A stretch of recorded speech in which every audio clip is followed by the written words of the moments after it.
ते थुगोनी ऊर्ध्व छिद्रमुंगी नेत्रतुल्य, त्यातून उडणे भले चपळत्वेसी. जडता वळद्विता बारी नाही, आपण एक नरनारी नपुसक एक रूप. ज्ञानदेव म्हणे जो उडोनी जाय तेथ, परब्रह्माची मात तोची जाणे. माऊली ज्ञानेश्वर महाराज की जय. एक तरी ओवी अनुभवावी या ज्ञानयज्ञात आपण श्रीमद भगवद्गीता अध्याय 8 अक्षर ब्रह्मयोग त्यातला श्लोक क्रमांक 4 आणि माऊलींनी या श्लोकवर ज्ञानेश्वरी 8व्या अध्यायामध्ये 47 क्रमांकाच्या ओवीनं केलेलं भाष्य याचं आज आपण चिंतन करणार आहोत.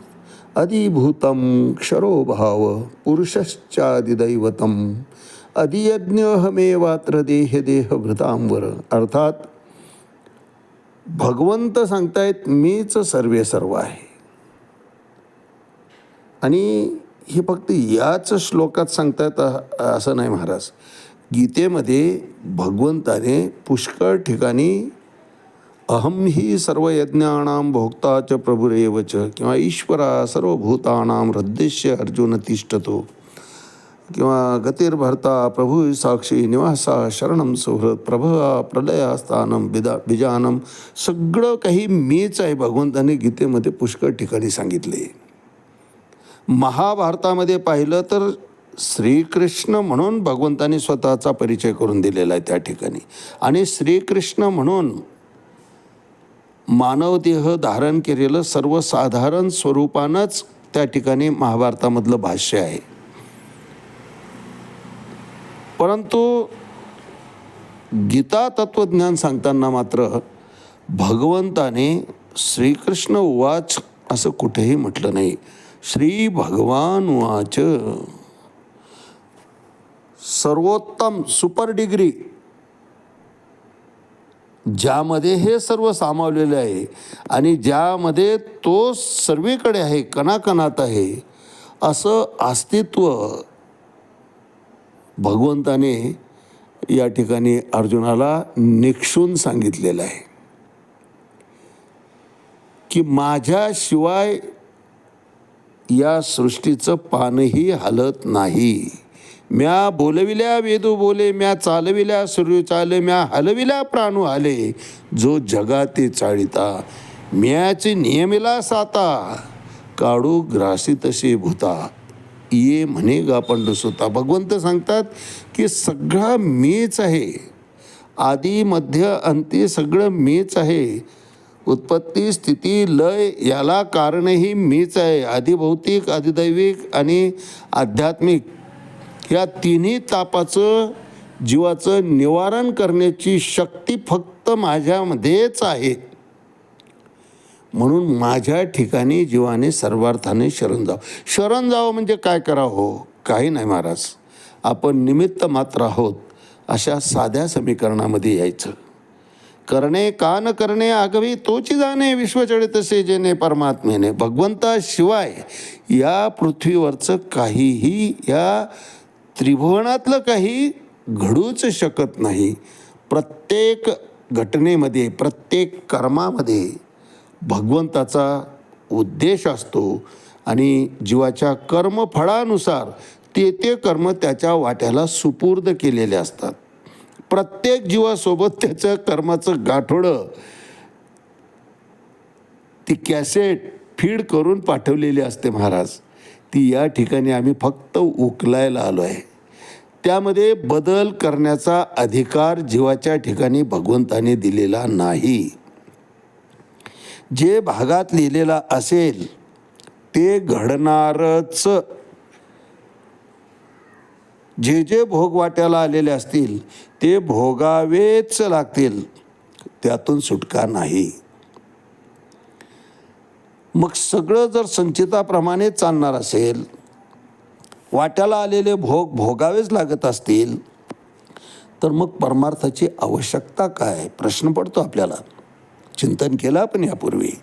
परमार्थाची आवश्यकता याकरताच आहे महाराज की परमार्थ दुःख कमी करू शकत नाही, वाट्याला आलेले भोग कमी करू शकत नाही, परंतु त्या भोगापासून होणारी वेदना त्या शमवू शकतात, त्याची तीव्रता कमी करू शकतो. जसं ऑपरेशन करताना भुलीचं इंजेक्शन दिलं की शरीरातल्या तेवढा बधीर केलेला भाग, त्यात काही चिरफाड करून असलेला दोष बाहेर काढता येतो आणि ते करीत असताना त्या शरीर धारण केलेल्या त्या जीवाला, त्या शरीराला कुठल्याही प्रकारच्या वेदना होत नाही, दोष अलगद दूर केला जातो. अगदी त्याचप्रमाणे वाट्याला आलेलं भोग व्यवस्थितपणे पार पडतात. त्याची तीव्रता जी आहे ती आपल्या दैनंदिन जीवनावर परिणाम करू शकत नाही. म्हणून भगवंत सांगतात की जो मज होय शरण त्याचे निवारे मी जन्म मरण, या लागी शरणागता शरण मीची एकू. शरण यावं असं फक्त आणि फक्त मीच आहे अर्जुना.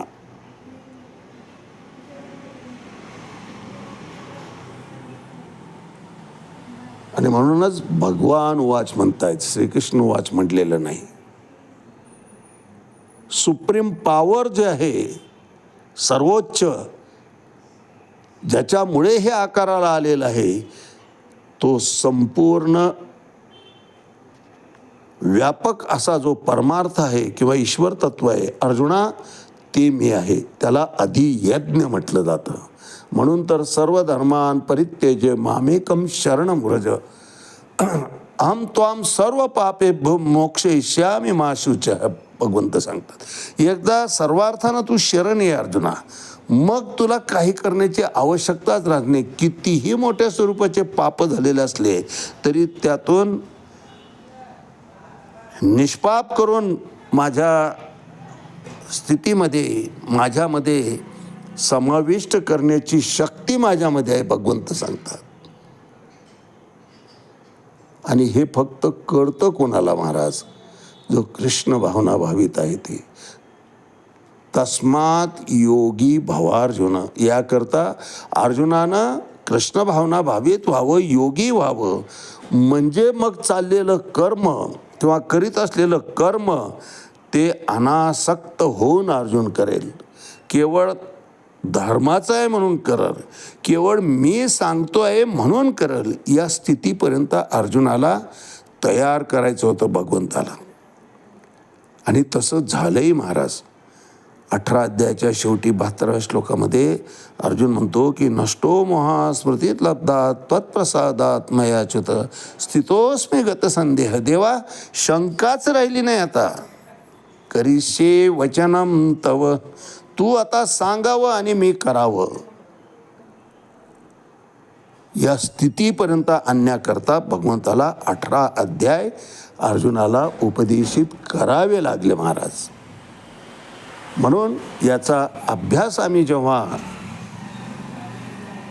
मन लावून करतो, अंतःकरणपूर्वक करतो, त्यावेळेस निश्चित आम्ही सुद्धा या स्थितीपर्यंत सहज पोहोचू शकतो.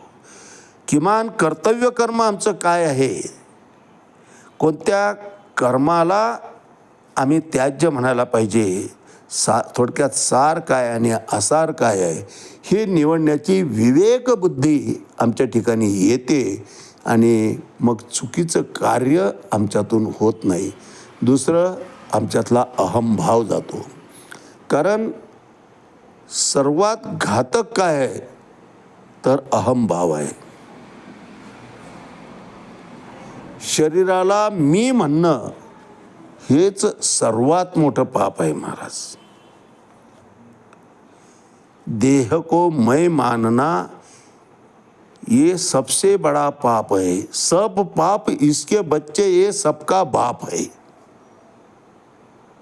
याच्या इतकं मोठं पापच नाही. अधोगतीला जीव जात असेल, मनुष्य जात असेल तर त्याला कारण फक्त आणि फक्त अहंभाव आहे महाराज.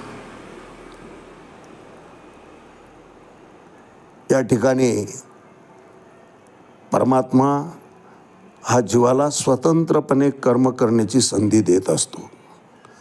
संचिताप्रमाणे भोग जरी लिहिलेले असले तरी पुढचं संचित किंवा पुढच्या करीत असलेल्या कर्माचं फळ तयार होऊ द्यायचं का नाही हे स्वातंत्र्य जीवाच्या हातात दिलेलं आहे महाराज.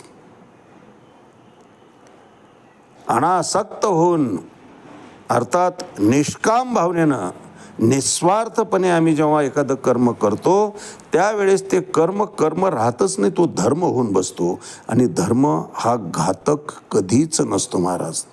धर्म उद्धारच करतो जीवाचा.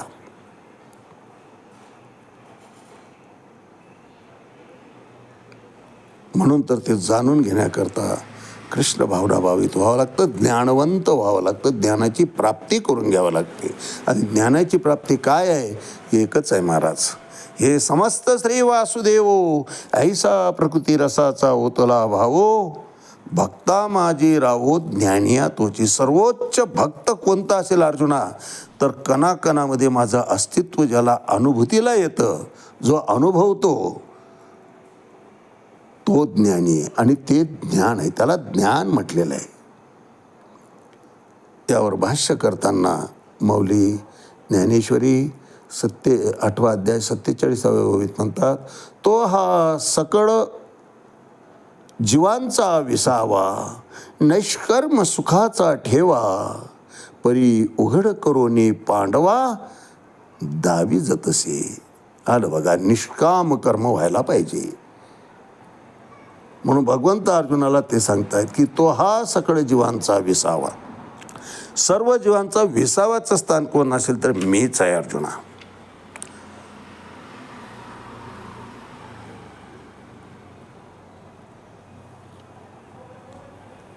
उत्पत्ती स्थिती लय तिन्ही भगवंताने स्वतःच्या हातात. हे तीनही उपक्रम भगवंताकडे आहे, स्वतःकडे आहेत. आणि जीवाला अंतिम सहाय्यकारी कोण असेल तर भगवंतच आहे. म्हणून तर नामदेवराय म्हणतात की अंतकाळी मी परदेशी ऐसा जाणोनी मानसी मनोनी ऋषिकेशी शरण तुझा आलो. किंवा तुकोबाराय म्हणतात की तुका म्हणे तुला सोडवेना कोणी एका चक्रपाणी वाचोनिया. भगवंताशिवाय जीवाचा उद्धार करण्याची ताकद दुसरी कुणामध्येही नाही महाराज.